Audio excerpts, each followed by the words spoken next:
Welcome to the Pretty Powerful Podcast, where powerful women are interviewed every week to share real inspiring stories and incredible insight to help women or anyone break the barriers, be a part of innovation, shatter the glass ceiling, and dominate to the top of their sport, industry, or life's mission.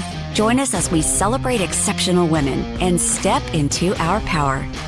And now, here's your host, Angela Gennari. Hello, and welcome to another episode of the Pretty Powerful Podcast.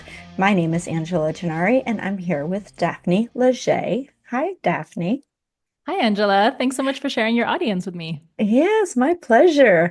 So, Daphne Leger is the founder of, I'm going to say this wrong, Atrevidea? Atrevidea. Pretty good.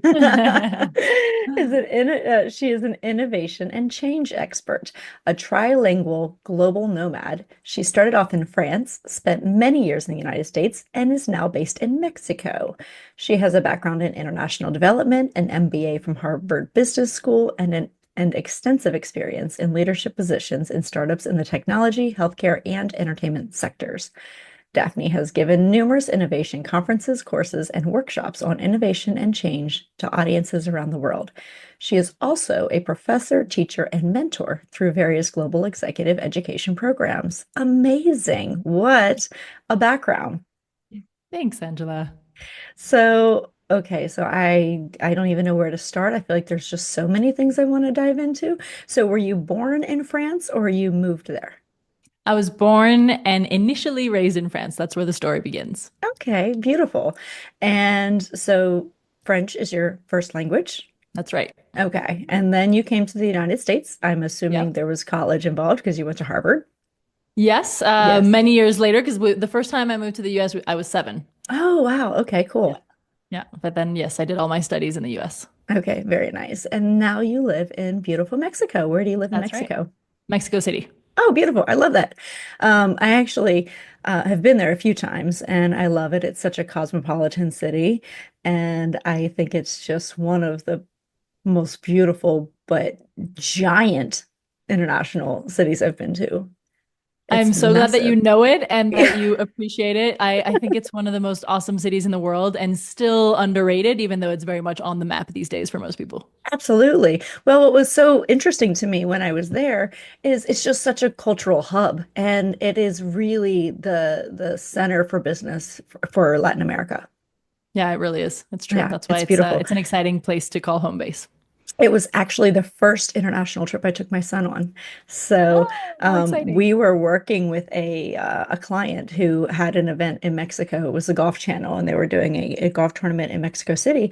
And I had gone there when I was pregnant, actually. And so to kind of do the pre-planning, and then when the actual tournament was going on, my son he was going to be 5 months old, so we had to go have his passport photo taken because we decided to bring him with us because he was still very, very little and wanted to, he was still breastfeeding and, just wanted to not be away from him. And so getting his passport photo was hysterical because I had to hold him up. He hadn't like quite gotten the sitting up thing down. So it was That's pretty adorable awesome. and amazing. Yeah, so Mexico City was his very first international trip. This is very cool. Off to a good start. Yes, agreed. So anyway, so you studied international business. Yeah. So tell me a little bit about what drew you to international business, besides being such a great global citizen, obviously. Yeah, so I actually started by studying international relations and Hmm. development. And that was very much, as you said, it kind of everything set me up to study that. My life, my upbringing, I was super drawn to the concept of anything international, and then having a positive impact was also something really important to me.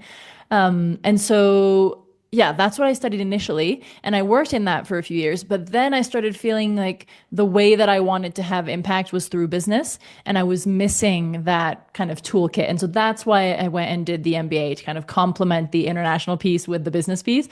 So I did the MBA because I felt like I needed that in order to then use business as a way to have impact. Very cool. So talk to me a little bit about what impact you're talking about. So when you're saying I want to go have an impact, right? So globally, tell me what that looks like. Yeah, so it's definitely evolved. What's been constant is that that's a driving force for me and kind of a motivator and a purpose, I would say, but it's Hmm. evolved a lot. So when Okay. it started out, which is why I think I started with international relations and development, I wanted to, work in developing countries and help them develop their economies and all that. And I did that for a while, but then I started realizing I liked that the way business had a much more kind of direct and almost, I would say, transparent and honest impact, if I can say that way. And what I mean by that is that when you treat people like customers, then you have to meet their needs and their demands. And I Mm, found that for me personally, that was a more compelling dynamic and relationship than treating people as beneficiaries or recipients of aid or something like that. So that's why I switched to the business side of things. I liked how it was, yes, maybe some people don't have as much, but what they do have, they're going to be very careful about spending it on the right thing that's really mhm. responding to their problem. And that really resonated with me about how honest it would make the people like me on the other side trying to create services, products, solutions to big problems. So that's why that kind of first shift in impact happened. And then I worked in that for quite a few years in different startups and social enterprises that were looking to Mhm. have impact at the base of the pyramid, as we call it. Mhm. Mhm.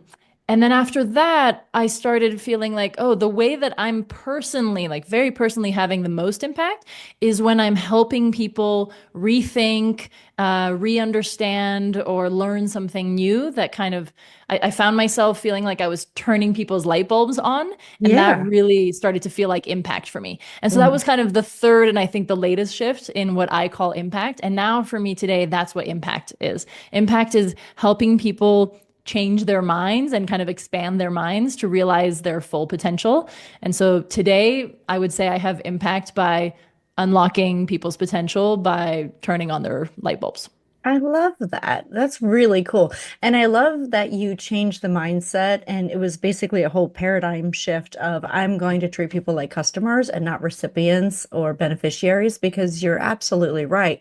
There's so much value in seeing that what you can contribute to somebody has to have value, right? Because I think that so many people look at, oh, well, when I'm providing a service, they're just happy to get whatever I give them. And that's not true. Like you have to, what you have has to have value to that person.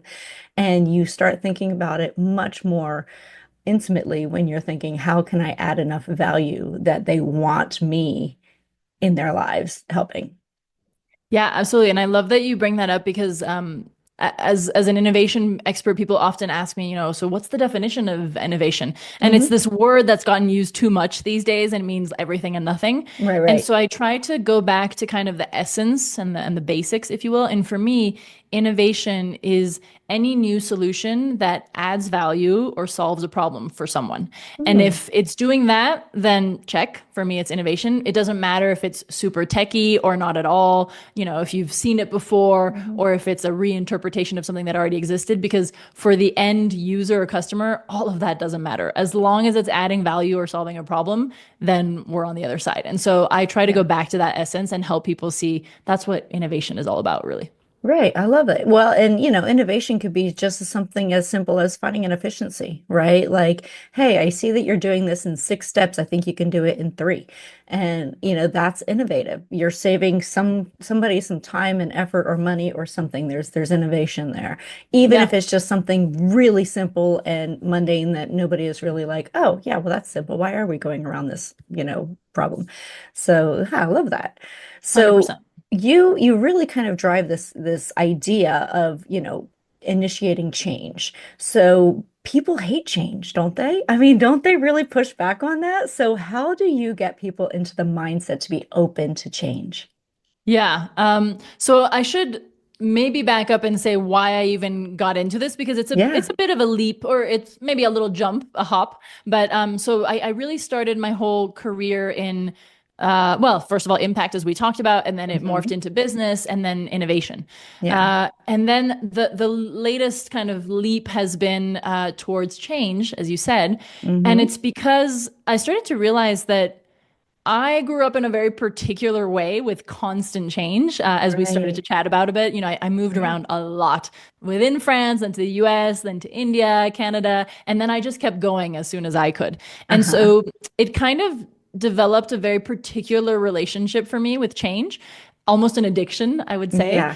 And then when I started working in innovation, I started to realize, just like you said, you have to go through change to get to innovation, and yet people do not like that part of it. They Mm-mm. really, have this initial reaction that's very negative against change, and it's totally normal. But it got me fascinated to realize we were not on the same page when it Yeah. came to change. And so I started kind of studying, analyzing this topic, talking to all the experts, writing a book.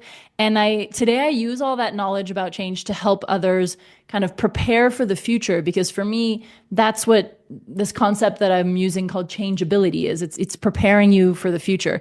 And indeed, most people are not prepared for the future right now because No. they're not changeable. And we can talk about, why do we have that initial reaction to change? For sure. The first thing that I would say is it's totally normal and natural. It's the most human thing in the world to Hmm. be resistant to change. And I don't think that it's that, oh, some humans resist change and others don't. We are all there sometimes. We all Hmm. resist some changes sometimes. It's Hmm. just then how do you overcome that to keep moving forward? Yeah, well, and I think that when you're talking about change, I mean, it can be a cultural thing, right? So you have traveled extensively, and so sometimes there's an unwillingness to change because this is how their parents did it, this is how their grandparents did it, this is how ancestors have done it before them. And then when you get into the business world, you realize that's how this CEO learned to do it, and then that they learned from that CEO, and then next in line it's going to do it this way, and then you get the phrase of this is how it's always been done, which I hate that phrase. It's a So really common one. Yeah, it ends yeah, up yeah. being the reason not to change or innovate in anything. Yeah, pretty common and standard. You're Mhm. hinting at something, Angela, that I want to double click on, which is um, the idea of how exposed to change you've been. Yes. So clearly, I was brought up incredibly exposed to change, and then I just kept going. Mhm. I don't think it was part of a master plan. That's just the way that it ended up happening. Right. But I think that there's something that happens the more you are exposed to change, and also something that happens when you're never exposed to change. And it turns out that there's this concept in psychology that I don't know if you've heard of called exposure therapy. Uh-huh. Um, I have and heard of it's the that. idea, yeah. So the example I like the most is people who are afraid of heights. Right. We can help them work through that, and it'll start with something as simple as look at this photo of a view from a skyscraper. Right. And then, Mm. okay, now that you've done that, go to the second floor of a building and look out the window. And then, you know what? Next, we're going to go stand on the balcony of the fifth floor, and so on and so forth. And as you get exposed, you kind of learn to manage your reaction, and you eventually change that, very deep kind of ingrained reaction. And I think the same can happen with change. I've been doing it first unconsciously. It was done to me, and then I just kept going. And I've been helping others now kind of redefine their relationship to change through this exposure, because I think that's the best way. Of course, if you've never been exposed to change, when it comes for you, and it will, it's going to be Mhm. difficult, and you're not going to react well. And if you've been practicing with little changes in your everyday life, then you're much better equipped to deal with change when it comes. Well, and I love that you can, this is professional and personal, right? Like so many people struggle with this idea of, I don't want to leave this really, really toxic relationship because it's all I've ever known. Or, I don't want to separate from my family, even though it's not the right environment for me to thrive because, this is a routine and they don't want to change where they go to work, even though they don't enjoy their job and they feel like it's taking away from their life because they don't want to change. And I think change gives you the blessing of like newness, right? Like I love change. I have like a cycle of like 7 to 10 years, which at that point something drastic has to change in my life, right? And so I have that like 7 to 10 year itch where it's like, okay, I've been doing this for 10 years now. What else? Give me something else. Throw something at me, give me a new challenge. And so, and you don't have to make a drastic change. I'm not saying, go get divorced every 10 years. I'm saying, just refresh, do just something simple that gives you, some kind of that viability again. Yeah, 100%. So the things that you were mentioning, are things that I've been studying and analyzing and helping people through recently, which are kind of the reasons we resist initially. The first step that I always advise when we're dealing with change for yourself or with others as a leader is map the reaction. Like Oh, really, interesting. figure it out for Yeah. yourself or for others. And so when you're mapping that initial reaction, you're going to look for, what are the fears or the biases that are making me think about certain things that I will lose and maybe not see certain gains, because it really comes down to that. We always do a little bit of mental math when we're faced with a Mm, change, and it's what are the losses and what are the gains. And yeah. we think we're incredibly rational, and we Right. are in the sense that it's very clear, equation. If the gains outweigh the losses, I'm in, and if the losses outweigh the gains, this is not for me. The only Mm, problem is that in that evaluation, that's where all those biases and fears come in. And so one of the ones that you mentioned is fascinating, sorry, and it's the mere exposure effect, or the familiarity principle. And it's the idea of just because we know something, we like it better, even though it's probably not great for us. right, And maybe right. that or we don't. And so some of the examples you were giving, it's kind of like, I've been here, I've been in this situation for a while. It's what I know. Mm, I don't really like it. It's, doing me harm, or it's not unlocking all the potential I have, but it's what I know. And hmm so getting past that and realizing, wait, but aren't there some gains on the other side of this change that you are not really giving, space or weight to? And maybe the losses, you're kind of over indexing on those. We tend to think, we're going to lose everything and it's going to be terribly painful. And so the first thing is understanding that. And yeah, okay, it's a little bit irrational. So you might recognize that in yourself or in hmm others, but it, hmm it is the reason for the reaction. And so first you have to understand it. And if you ever want to do what I would call the second step, which is recalibrate that reaction. Yes. So, I deal with this in my business world as well. Like we have we go to bid on something and we know that the client is unhappy with their current provider, right? So I own a security company. We know they're unhappy. We know they have all these issues. And so we submit a bid. They're so excited about all the things that we do. They're so like, yeah, this all sounds great. Our provider doesn't do any of these things. And then they go and resign with their other provider. And we're like, well, what happened?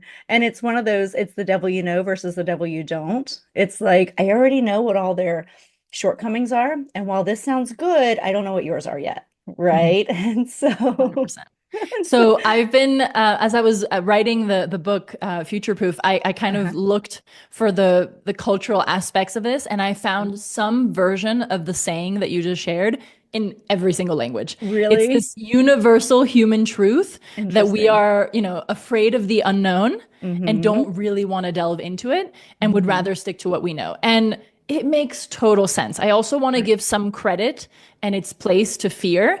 Yeah. Fear keeps us alive. Yeah. That's what it's Yeah. for. And Yeah. it's for you and I and anyone who's listening, it's done a very good job to date. That's why we're Sure. here. Yeah. So you do want to say, thank you, fear, for keeping me safe and Mm-hmm. avoiding my demise. And also, sometimes you overreact. Sometimes you overdo it, right? And Yes. so recognizing that sometimes it's on, hyperdrive and we need to tone it down and Yeah. think a little bit more carefully about those potential gains, like the client that you were talking about. Of course, some of their evaluation was, oh, the switching costs, it's just going to be such a Mhm. nuisance to switch to another provider and have to start all over again. And so those are real losses that are there if they decide to switch. They're real. Right. But it's just that they're, this big compared to what they're imagining this gargantuan switch to be. Right.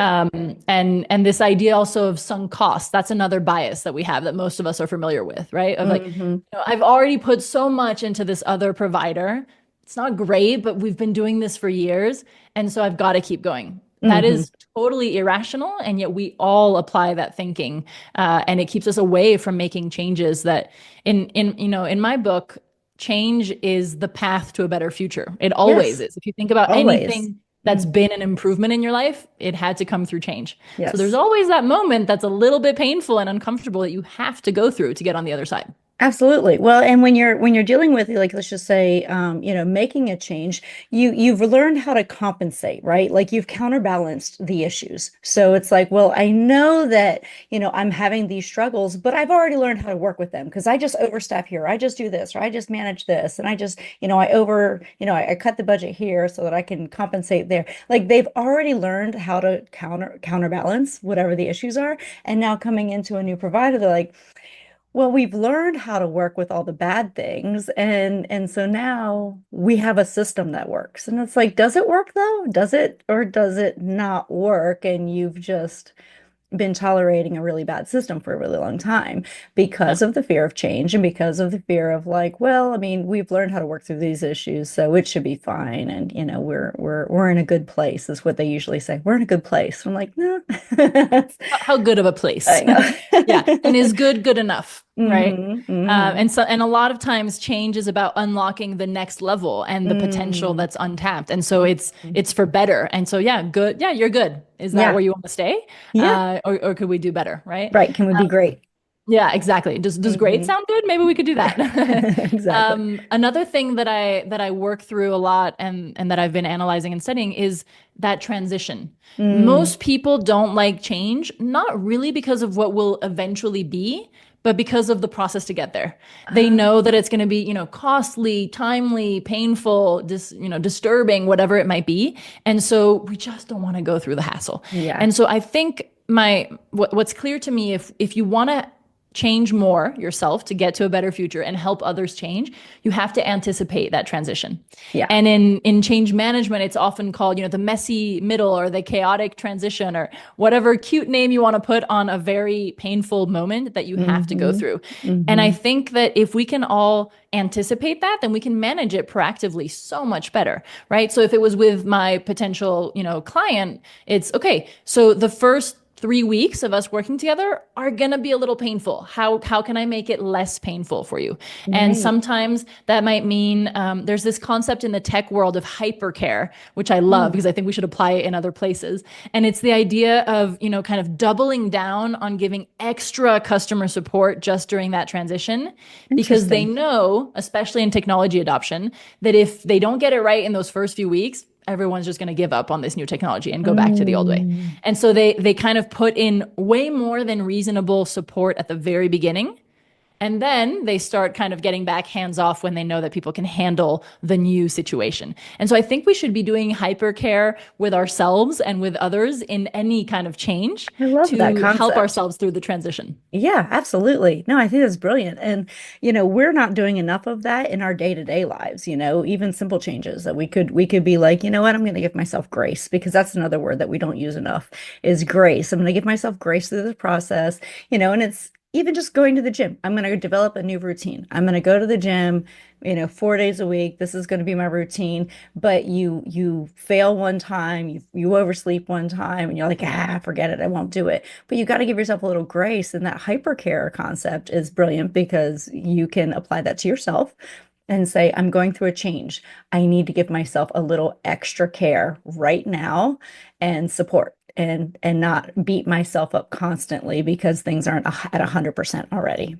Exactly. And the data shows that when you go through a change, mostly organizations, but of course it applies to humans that are a part of those Hmm. organizations, there is a dip in performance, which is Mm. why everyone hates change, because they Yeah. know things are going to be harder before they get better. And so Mm. having that grace for yourself and with others of where it's gonna be a little bit harder before it gets better, and we're kind of building that into the plan of the change, Yeah. it just makes things so much more smooth. So I think it's super important I love that you use the word grace. Yes, have grace with yourself and with Yeah. others as you transition through any change. Yeah. Well, and what I think is really important, and I've read a few books on change because I joke that I've been operating my company as a startup for the past 10 years because I like constant change, and constant change keeps us hungry, and it keeps us aware of what's happening. And, we pivot when we need to pivot, but it can be exhausting for people, right? Sorry, my microphone went out for a minute, but it can be exhausting for other people. And so, when you find that, just communicate, communicate. This is what we're doing. We're going to give each other a little grace. Let's talk about what we're going through and, share if something is bothering us or something's not sitting right, like let's share that information so that we can stay on top of it and not build resentment and not build fear and not build, this wall of resentment to change. Yeah, 100%. There's this concept of change fatigue, which Oh, is important to kind of yeah. have as leaders, which is at some point, your people will just be like, that's enough. Like Yeah. there were 5 changes last year or last month or whatever. I can't take anymore. I'm not even, on board on those, and there's more coming. So we have to be super careful about that because change is difficult. And Mm, as, a change addict and lover as I am, I'm going to tell you, it doesn't get easier. It's not that yeah. change is easy for me now. It's just that I have this confidence, if you will. I know that I'm always going to get through it because I've gone through it so many times and I kind of Yeah. know the more or less the path and the steps, but it's always difficult by its Yeah. very nature. And so there is such a thing as change fatigue for all of us. Hmm. Another thing that I think is helpful for ourselves and as leaders is when everything is changing or when something is changing, it's important to also focus on what's not changing. That gives Yeah. people so much, serenity and stability within that chaos that we talked about to say, yes, this, A is changing, but B is going to stay the same. And Yeah. so I also advise that for us, for ourselves when we're going through change and we feel like we're, kind of getting the rug pulled out from under us or things are just unstable is okay, but what is still the same? And Mm, what routines can I kind of hold on to mark that stability and give myself the stability that I need? We all need stability within, and around the things that are changing. And I think that's somewhat helpful. yeah. And I want to double click on a point that you said, Angela, about communication, just Hmm. because it's fascinating as I've been researching this. In pretty much every change initiative, when you ask the leaders if they've done enough communication, their answer is, oh my gosh, we did so much communication, check. And Yeah. then you Yeah. ask the people, and they always say it wasn't enough. It's, we don't Wow. really understand what's going on. It's not clear. And so it's to such a big point that you can see that there's a disconnect there. Yeah. And what I found analyzing this is one of the key explanations is as we go through change, we're in a moment of stress, right? Mm, And when you're stressed, you do not process information as effectively. And so interesting. when your organization or your leader tells you something once, it's kind of like in one ear, out the other, because Yeah. you're just dealing with so much. And so that's why we have this concept, which sounds so strange, of over communicating. You have to over communicate because people are not as receptive or not processing as effectively as usual because change is stressful. So Yeah. having that empathy and doing that extra work as leaders, and when I say leader, it could be in your family, right? Just to help people get through that transition and that change is super important. Well, and I think everybody takes communication differently. Like I might send out 7 emails about something, but then I'll have, some staff that are like, well, you never told us that. I'm like, I literally like 7 emails. I was spamming you. And they're like, yeah, but you didn't say it at our last meeting. And I'm like, but that wasn't the topic of our meeting. And so, yeah, so some people need to see, some people need to hear, some people need to read. And so you have to meet people where they are. And that's a big factor when it comes to change is, our level of comfort is different. Not everybody is going to be able to like, oh, I can dive into this email and read it and understand it. Some people need to see it to understand it. Some people need to feel it to understand it. Some people need to, see a video, versus read an email. So, Yeah. there's a lot that, you have to meet people where they are, and so that they can digest change at the same rate that you want them to kind of experience what you're experiencing. 100%. And the thing that I would add to that is two things. First of all, they won't all process it and experience it at the same time in the same way. And so, Right. hoping that everyone is on the same page in your organization is not going to be realistic. So it's important to Hmm. start to say, oh, look, this group is on board and we're ready to go. Yeah. And this other group needs a little bit more of that hyper care hand holding that we had talked Mm, about to get there. Right. yeah. Yeah. And this group is not there and is not going to get there, doesn't want to get there. And then we have to manage that as well. And that brings me to the second point, which is this idea of like mapping the people that are going through the change, or the stakeholders, as we say in, in business jargon, but just to say, okay, who's already on board? There's no point in, hashing out the message 5 times. They were on board Right. before I even said anything. Right. And those are the, promoters or the early adopters or whatever we want to call them. And then who is, a detractor, or Mm. straggling behind, or whatever that may be, and that's fine. But just understanding those different positions and then treating them accordingly, I think, is important and is key to success. Because just, I sent out one email and I'm sure everyone processed it the same way, and now we're all ready to go together, is Right. a little bit idealistic. That's so true. So, so, so true. Because I mean, even on our team, we have those who, if I were to call them every day, okay, did you get the email? Are we good? Do you need anything? Or, are we ready for this change? Are we ready to implement? And they're like, would you stop calling me? Like, I'm fine. And then you have others who are like, can you tell me about that again? Because I'm not following what you're doing. And why are we doing this? And can you give me like the background on it? And I'm like, but, and so you're absolutely right. Yeah. So, oh, sorry, go ahead. No, there's another point that you mentioned, Angela, that I just wanted to come back to, which is you mentioned a little bit. I heard kind of the idea of being somewhat flexible, and Mhm. it's important, and it's one of the principles that I've developed as well, which is iterating, as we go. Mm. I think it's important to not pretend or assume or think that you're going to get it right on the first go, Yeah. because we never do. And Hmm. change is obviously dynamic by its very nature.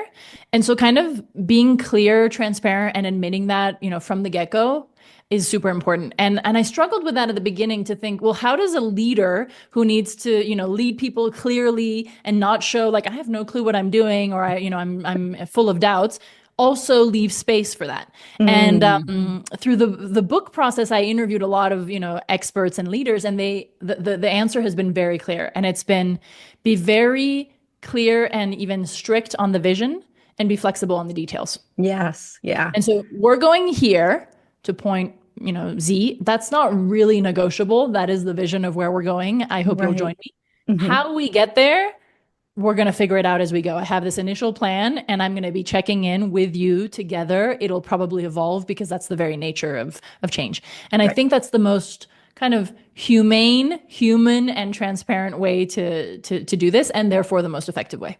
Yeah, absolutely. And they also, another way to put it is be clear on the goal and flexible on the process, right? Yeah, It's very exactly. similar, but yeah, I think that that's so true, and there's so much validity to that because, if you say we're going to get to X revenue this year, but then, your strategy for getting there is just blowing up in your face constantly, then, don't change the goal, just change the strategy and you'll get there. You just got to tweak something, and usually it's a pretty simple thing.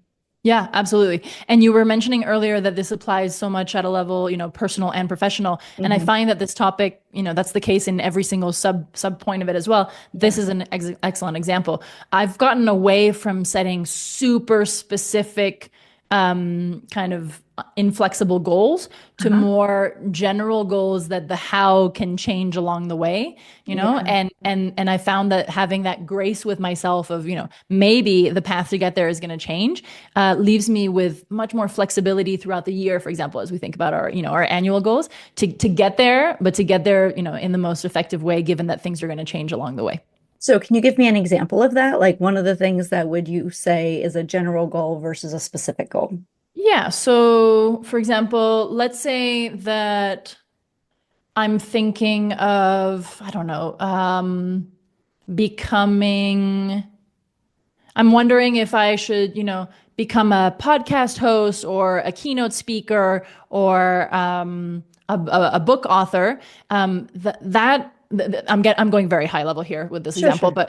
but instead of being focused on that, I want to be a thought leader, right? Mm, And yeah. and that kind of opens up avenues for me to realize, maybe, later in the year, keynote speaking is going to become much more pertinent for some reason that I just can't see right now.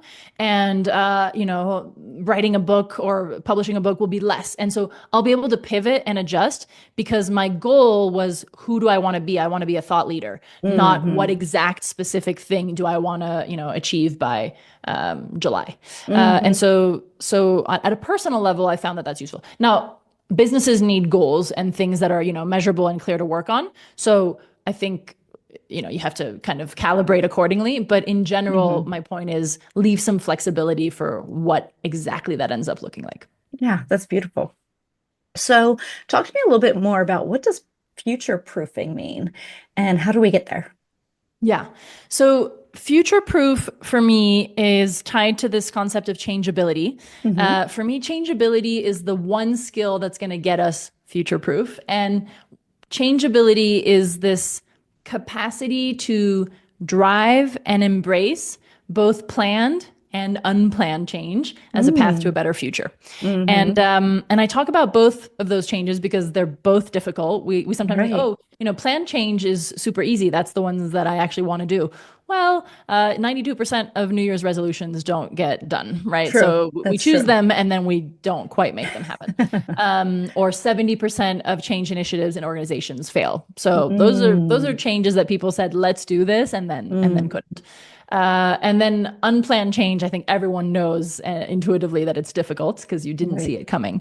But either way, having the capacity to say this change is going to unlock something better, I think is really important. And the reason I talk about that making you future proof is I think we're in an era that is being called, exponential change. So if you're feeling like change is coming kind of harder, faster, bigger, more frequent than ever before, it's because it is, right? Yeah. And you might think, oh, I'm sure they said that every time before.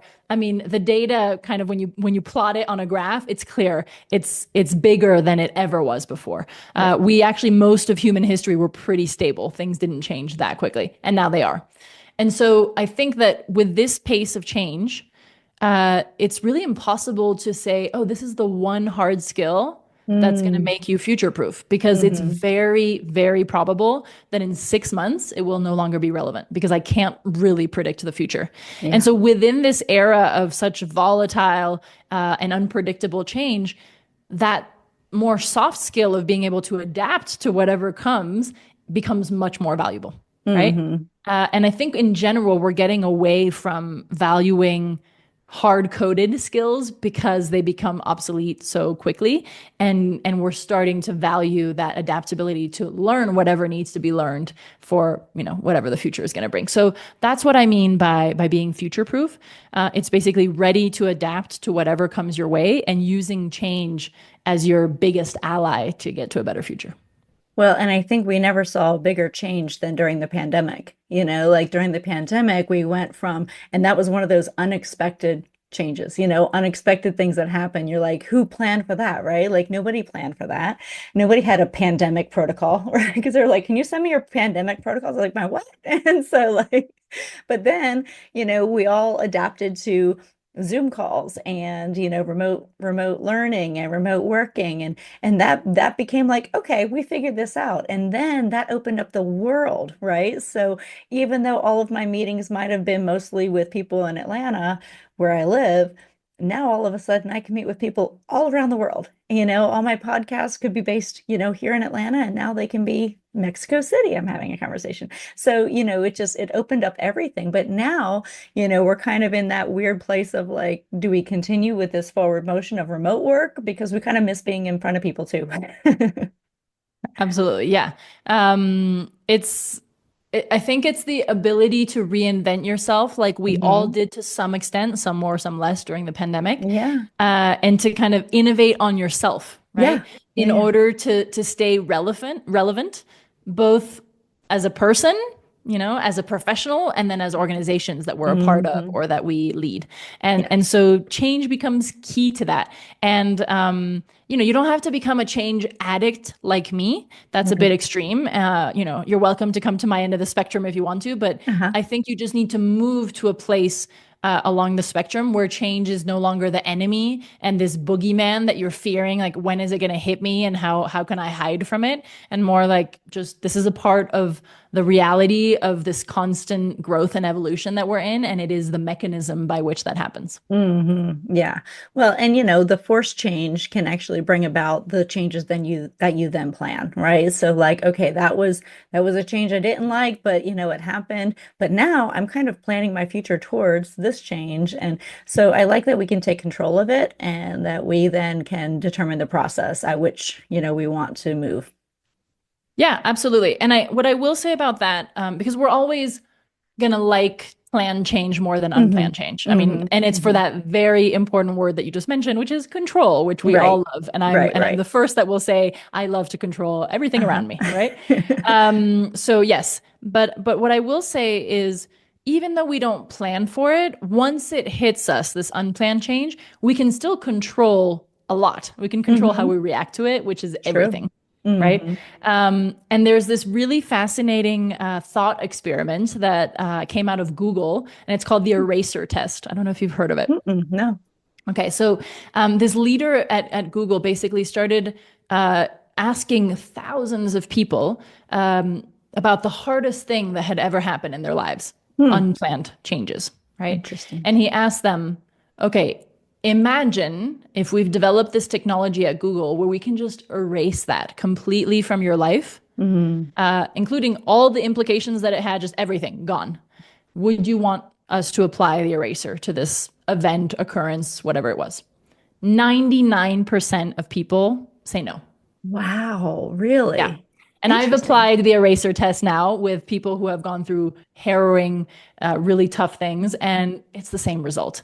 Really? And the reason is because it becomes a huge impetus for incredible transformation in your life that even though it was difficult and negative, even we could say, you can't erase it anymore afterwards because it's so important to who you grew into, who you evolved into. And I mean this at a personal level, but it could also be at an organizational level, et cetera. And so I think it's important to keep that in mind, keep that hmm perspective. When you're in the thick of it, it's going to be very hard to, hmm already have that distance and say, oh, at some point I'm going to ask that this never be erased from my life. But try to remember that people say that about the hardest things that have ever happened to them.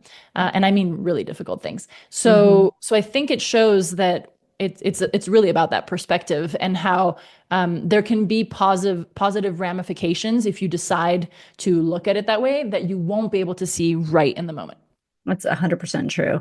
And I always look at it, I always say challenge is what grows character, right? Like you can't, if your life is super, super, super easy, you're not developing character. You're not developing that toughness that you need to be able to do problem solving.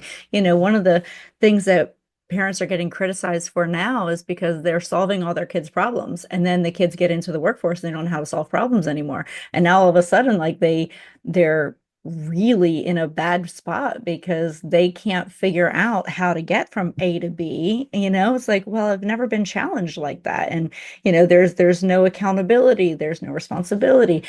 And so there's a generation of people out there that, people are criticizing because they don't have problem solving ability, because they don't have that character development that you learn through change and through challenge. Yeah, absolutely. And that brings me back to my previous world of innovation. We always talk about innovation transforming problems into opportunities, right? And Yeah. it gets to such a level that as an innovator, when you see a problem, you think, oh, yummy. What Yeah, can yeah, we do with this? Like there's an yeah. opportunity here, right? Yep. And that's a way to look at the world that really rewires everything and changes your reality. It really does. Have you ever read the book The Obstacle is the Way? Oh, I haven't. I've heard the title, Oh, but I haven't read so it. good. So good. So it's just exactly what you were just saying. So it's about how to look at something and say, wow, that's really challenging. I'm going to dive right into that and figure out how to solve it because if I'm having that problem, other people are having that problem, right? So I'm going to focus on that problem and find the solution to that. And so I just think there's a lot of brilliance in looking at problems and imagining how to get through it because that's where the true value is when you're like you were saying before, adding value to something. Absolutely. Yeah, I love that. Very cool. So who inspires you?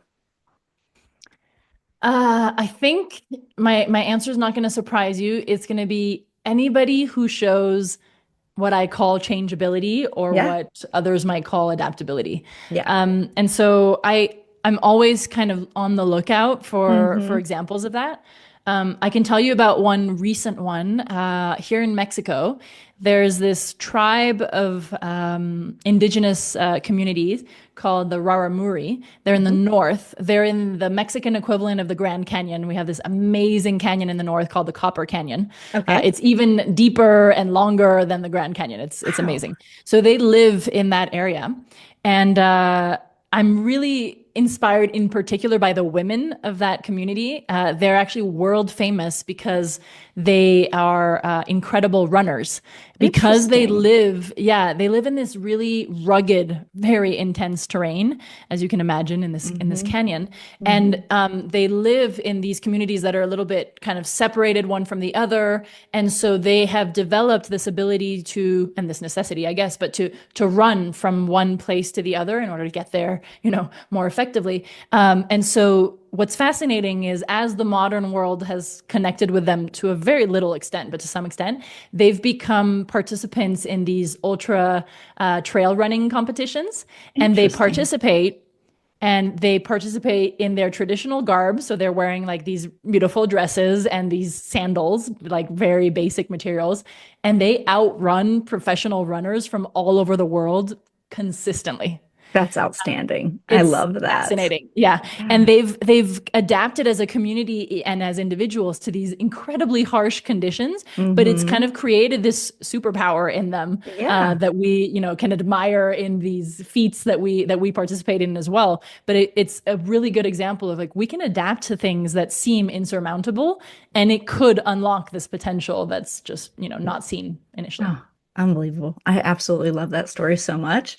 And I love any kind of story about resilience. I think resilience is one of the most beautiful character traits anyone can have. And when you see somebody go through something really, really tough and they come out on the other side of that, I mean, I just am so inspired by the strength and the resolve that they have to get there. Absolutely. So, speaking of challenges, can you tell me about some challenges and obstacles that you've had to overcome in writing your book and starting this journey through innovation? Yeah. Where to begin? There's a lot of I them. So first of know. all, in innovation, unsurprisingly, as it's part of what led me to this change focus, I faced a lot of resistance all the time. Every Mm, single time I would have a project, the first reaction was, no, we don't want to do this. No, that's yeah. not possible. No, I don't like it. Hmm. And I remember in my last corporate job, I was in a really big multinational actually company here. And I was about 6 months into my innovation role in this company, and the strategy head of the entire company had a meeting with me, and he told me, "Daphne, you're a virus." And this was before the pandemic, but it was still a bit offensive to be called Yeah. a virus.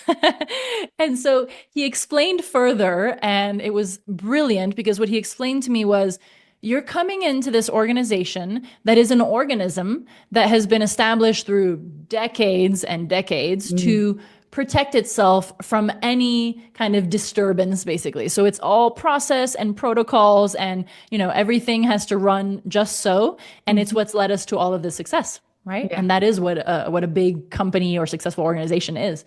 And you're coming in and you're saying, oh, could we just mess with that and do it differently or just try something else? And of course, the reaction of this organism is to push back and to protect itself, because every single person in this organism has been taught that the recipe to success is to do things exactly just so. And it Mm, was super helpful when he explained to me why I was getting that initial reaction from the entire organization and every area and person. And so I realized, okay, yeah, that's true. I'm yeah. a virus. Hi. I'd like to be a good virus, right? I'd Uh-huh. like to be a virus that manages to convince the organism that this is going to be better for it. But I need to kind of have the empathy to know that's what the initial reaction is going to be. And it's incredibly rational and makes total sense. So that was a challenge I had to face over and over again, which led me to a lot of the learning I think that I can now share. Hmm. And the second one I'll mention is as I, delved into writing a book, Writing was not my medium. If Hmm. you can't tell, I'm a talker, Yeah. which is why I'm having such a fascinating time in this conversation. Mhm. But so, I can get up on a stage in front of 500 people and like I feel comfortable. I'm in my flow. It's where I'm, meant to be. Yeah. Sitting down and writing is a very different challenge for me. And so Right. I had a really tough time with it. And everything that you can imagine, all the imposter syndrome and who am I to be writing a book and all of that kind of came pouring in. And just the mechanism of how to do this work that I was so unused to was really tough. Mm. And I remember I got the recommendation, which is a very good one, to write every single day for 30 minutes. Yeah, I've And heard I that. tried. I tried. For a long And time I tried and I failed oh. miserably. And I felt terrible about it. And I just felt like, because I'm leading a business, so my day is a little bit crazy and I'm teaching Hmm. courses and giving conferences and facilitating workshops. And so just putting in a 30-minute slot to write was totally unrealistic. I Mm. wasn't able to, get into that mode for just 30 minutes within my day. And so it didn't work. And it took me a while to find my own system and method, which was the opposite of that. It was basically every weekend or so block, 3 or 4 hours and just like dive in and get into that very different mode of working and creative kind of setting. And I often would go somewhere else in order to do that. And Hmm. that's what started working for me. And Interesting. so it just showed me what you were mentioning before of, when someone tells you like go run and do it this way, you need to adapt it to what works to you. Mm. And so I had to learn a whole new way of working in order to do this type of work that I wasn't used to. Interesting. Yeah, I like that because you're right. And when you're told to do something, it may not fit your particular MO. And I'm the same way. People are like, well, just get up earlier, just do this, just stay up late. And I'm like, it's so hard. Like I'm not a morning person. I'm an evening person. And I end up working. Like last night, I worked until 1 o'clock in the morning on doing really nothing of just getting tasks done. But Yeah. then I was exhausted this morning and I didn't want to get up. But yeah, people tell you what works for them and then they expect it. Well, you can just plug this into your life. But like I would need to find my own way to do it and then it would be embraced. But, Yeah. sometimes you just got to figure out your own way. Yeah, just kind of trial and error Hmm. experiment. Hmm. And that grace that we were talking about Yes. of kind of, Yes. yeah, giving yourself some grace. And also I'm a huge fan of the idea of, just 1% better than yesterday leads Mm, to huge change over the long run. And so, yeah, true. yeah, dividing things into really bite-size Yeah. parts of the challenge. Yeah, yeah, I love that. Well, I'm glad you wrote the book, and I'm glad you got through it. And I understand the imposter syndrome, and I've been trying to write a book now for literally years, and I keep giving myself all the excuses of like, maybe in 6 months things will slow down. Maybe I'll do this, maybe I'll do that. And I've tried to listen to the right 30 minutes every day thing, and I'm like, I can't get in the zone in 30 minutes. 30 minutes it takes me to just get focused and then it's 100%. time that's done and Yeah. now I got to move on to other things. So yeah, Yeah. I'm with you. Yeah. So I always ask on the podcast if there's ever a time that you gave your power away, because as women I think that we give our power away fairly often when it comes to just letting someone else take credit for our work, or giving allowing someone to treat us poorly in an attempt to be likable. We have a lot of those traits. Can you think of a time that you've given your power away and another time that you've stepped into your power? Oh, it's a powerful question Yeah. indeed. Um, the thing that comes to mind is not an event, it's more like a phase of life. Yeah. I was extremely shy when I was Oh, younger. really? Yeah, I know. That's the reaction I always get. Like, you? Are you sure? That doesn't sound like you. But I was. From basically 0 to 18, I was, I mean, debilitatingly shy. Like I Really? would get really anxious in like social situations. I would always kind of try to avoid them. And it was, I gave all my power away. Basically, I was like, please don't give me Yeah. any power. I wouldn't know what to do with it. I don't want anyone to see me with power. Yeah, it was really tough. And as you can imagine, moving around so much, I was the Hmm. new girl all the time. And so if you add on top of that being shy, it was a tough, tough experience. Um, and it was, I can't really tell you why and how, but I I would actually, part of the explanation is that my father was really good at giving me little challenges. I think it goes back to the exposure therapy that we were talking about, like Okay. ask the waiter for this, or, go talk to this Mm, person or whatever. And it was excruciating, but I would sometimes try to do it. yeah. But anyway, it took me until I was about, I think around 18 when I went to university to start to come out of my shell. And it was a process, right? And it's fascinating because at this point, I'm so far away from that little girl who was so shy. Yeah. And I'm in front of audiences all the time. I love being on stage. I love being the center of attention and just like sharing with, a huge group of people if I can, anything that I find, valuable or useful for them. But it's that little girl could have never even imagined that, she would have trembled just at the idea of Yeah. what I'm doing now. And so, yeah, it's just a huge transformation that took a very long time. And now for me, being in this position and being a woman who's in this position is super important. And I work a lot to kind of share that space and share that power with other women as well.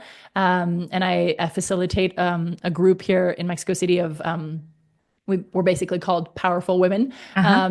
um, and we get together and try to support each other and drive and push and kind of be there for each other in a way that I think we would have needed before and are glad to have now, just to help women step into their space and take that power, so that it doesn't take 18 years. Yeah. But yeah, I'm very proud of myself for the transformation because it's a big one.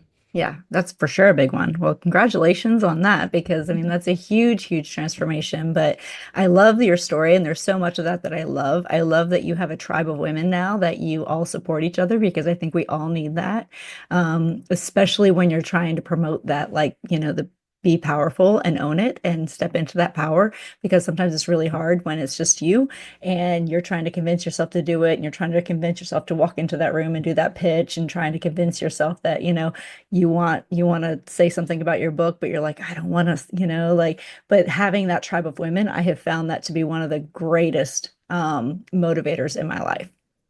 100%. So, yeah. It's beautiful that we're in an era where that's happening more and more. Yes. Yes. And I see, the younger generations, it kind of comes built in a little bit more, but Yeah. as we know, we never have to take any of that for granted and we have to keep pushing Right. and supporting. 100%. So, Daphne, I've just loved this conversation. This has been so insightful, and I've loved learning about change and innovation and future proofing and all of these amazing things. But I just have one more question for you. What do you wish more people knew? That's a big one, Yeah. especially for someone whose job it is to turn on light bulbs. So many Yeah. things, but maybe something that we really slightly touched on, but I would want to say more clearly. I think it's a lesson that I've learned over and over again in my life, and I'm probably gonna have to learn it 5 more times because Uh-huh. it's easy to forget. But it's that the way you decide to see anything changes everything. Ooh. And someone who said it much better than me is Shakespeare's Hamlet. Uh-huh. And he said, "There's nothing good or bad, but thinking makes it so." Ooh. Yeah, Hmm. and I think that can change your day. It can change the world inside your mind, and then, therefore the world around you. Just this idea that there's the situation, and there's how you decide to see it, how you decide to face it, and that makes the difference. I mean, it's an incredibly powerful difference. And I say it's a lesson I've had to learn over and over again because I learn it and then it kind of slips away and Hmm. then I Hmm. learn it again. But every time that I've got it clear, I feel myself giving kind of quantum leaps in my evolution, my progress, my power, my growth.